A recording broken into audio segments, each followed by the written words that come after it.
Takamuzvitaura kare kuti Mnangagwa haana kana munhu anoregerera ukatonzwa achinzi akaregerera munhu dzinenge dziri nyaya dzekunyeba kana kuti munhu iye anenge akatozodzoka akanyatsoita zvimwe zvaanenge atonge akutoitiswa kana kuti macondition acho.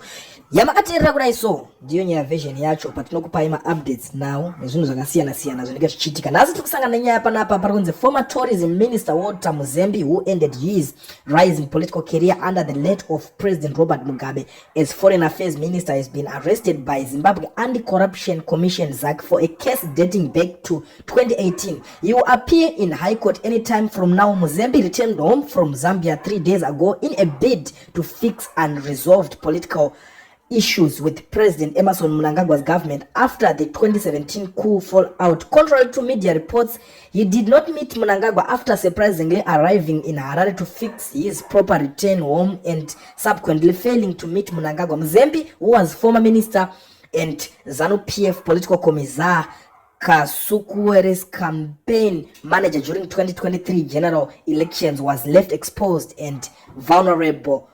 The now South African-based Kasukuwere, working with Mzembi, then tried to challenge Mnangagwa in 2023 but was barred from the presidential election. Kasukuwere, Mzembi and others, including Jonathan Moyo, who were Mugabe allies, fighting Mnangagwa's ZANU-PF faction over the ruling party's continuous succession issue, escaped the coup in 2017. Kasukuwere returned home in 2018 but left after failing to secure his stay, leading to his departure again. While briefly home, he was arrested for skipping the border and appeared in court. He was also charged with 4 counts of criminal abuse of office without political protection for Mzembi. ZAC moved in on him yesterday and revived the 2018 corruption case, stating with his warrant of arrest. Mzembi was first arrested on 5 January 2018 and appeared in court the next day, where he was granted bail following his corruption case in 2018 and subsequent court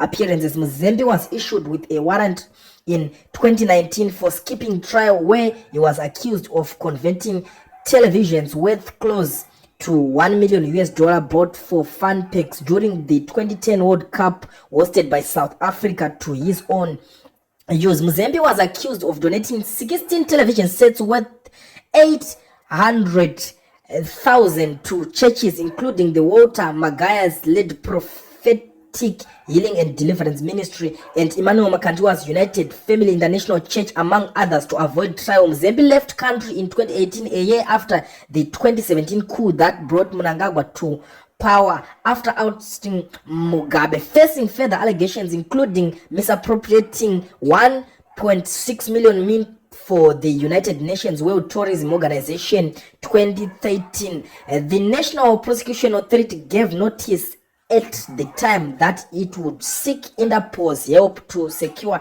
his extradition when he left in 2018. Harare Magistrate Rumbidzai Mugwagwa had to set September 26 and 2019 then as dates for the commencement of trial. In the first case, Mzembi was accused of misappropriating 1.6 million in UNWTO fund for the 2013 conference in Victoria Falls. The UNWTO General Assembly in 2013 was co-hosted by Zambia and Zimbabwe.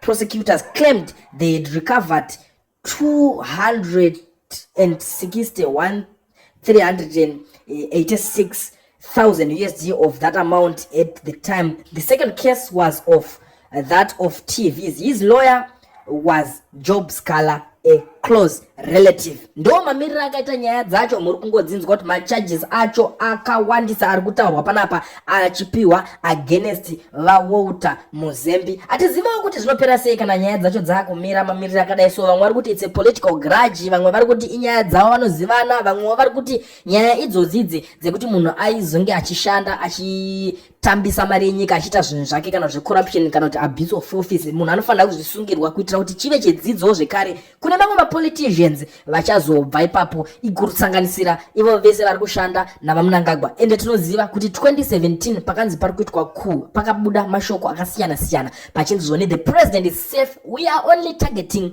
criminals around him, kureva kuti ivava ana Mzembi vakabuda vachimhanya zviri legendary, ana Jonathan Moyo, ana Kasuku ere nechimwe chikwata, ana Zvaudzwa uyo aiva muzukuru wava Mugabe, vese vakabuda imomo vachimhanya pakanga pasingamirike zvinhu zvakanga zvatotanga kuchiriridza.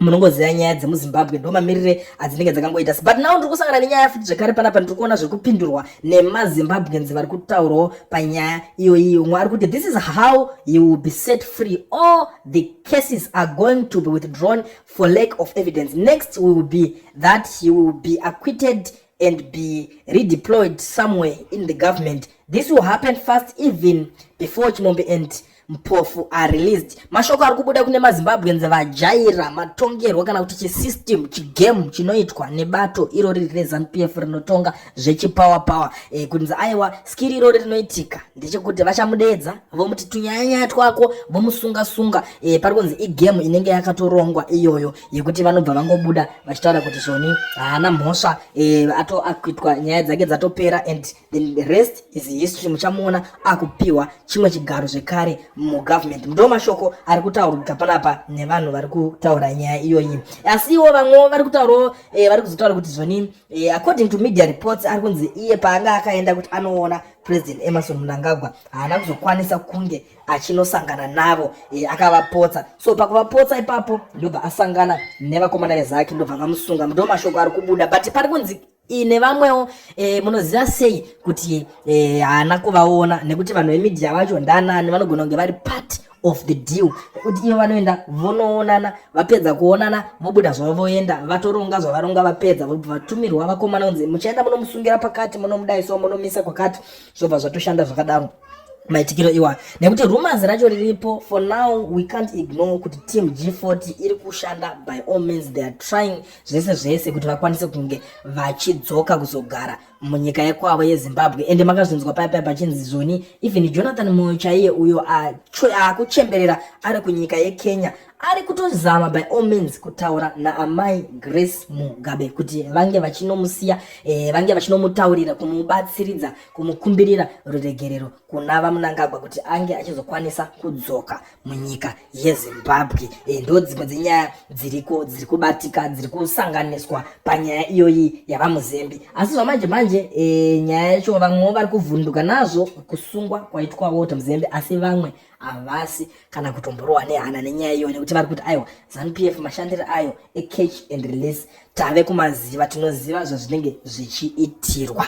Ndo nyaya yacho yese izere yandangokwanisa kuti ndiuye nayo ndakakubatira ndichikuzivisai panapa pachannel yenyu, sekutaura kwandambozviita kuti yamakateerera kudai so ndiyo nyaya version yacho panouya maupdates nyaya dzese dzinenge zichiitika. Kana muchinge mune zvenyu zvekukomenta zvekutaura pamusoro penyaya iyoyi, zvakakosha kuti munge muchitizivisa kuti muri kuionawo sei nyaya iyoyi mucomment section. Ende kana muchinge mapedzawo kuteerera like mosharewo kune vamwe vokwanisa kunzwisisa nyaya yacho yese kuti zvii zviri kumboitika.